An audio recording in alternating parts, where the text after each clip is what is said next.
حاجة صلي على النبي واهدي كده يا حاجة، انا مش اول واحد ولا اخر واحد هيسقط. انا مش فارق معايا سقطت ولا ما سقطتش، ما انت كده كده فاشل يعني. بس انت كنت بتطلع من الامتحانات فرحان ليه؟ الحق عليا يعني، مش عايز احسسكم باحزاني. تسلم ايدك يا حاجة، والله مش عارف من غيرك مين كان هيضربني. استغفر الله العظيم يا رب، مش عارفة انا عملت ايه في دنيتي عشان اخلف واحد زيك. راجع يا حاجة ذاكرتك كده وانت هتلاقي نفسك عملت بلاوي سودة في ابوك وامك. استغفر الله العظيم يا رب، استغفر الله العظيم يا رب. رايحة فين يا حاجة؟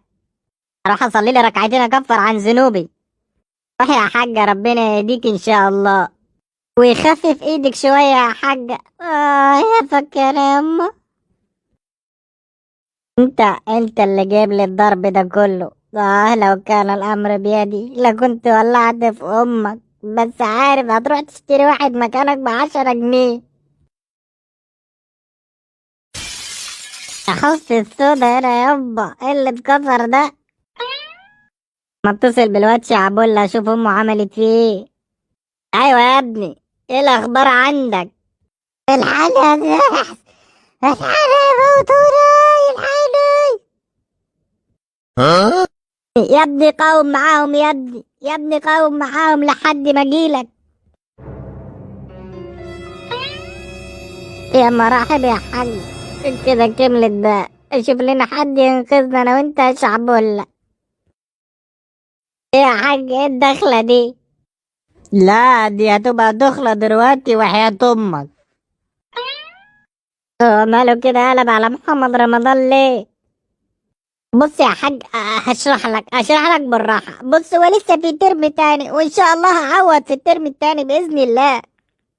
هتعوض في الترم التاني أنهي سنة فيهم؟ ليك 3 سنين قاعد في تاني إعدادي. هما سنتين بس يا حاج، ودي التالتة وإن شاء الله التالتة تابتة. التالتة تابتة إيه يا ابني؟ أنت جايب كمية البرود دي كلها منين؟ بس أنا غلطان، أنا كنت شديت عليك من الأول، ما كنتش سبتك لأمك تربيك. غلط، يبقى يستحمل الغلط بتاعه. الحقيني يا حاجة، يا حاجة الحقيني. الحاج ده انا عايزاه يخلص عليك خالص.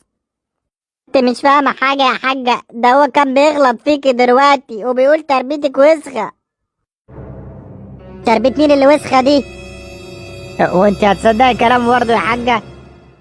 يعني ما قلتش. لا يا حاجة، وانا اقول كده برضه عليك يا حاجة؟ هو في زي تربيتك؟ لا بقى. اسكت خلاص، مش هكلمك. اذا كان كده ماشي.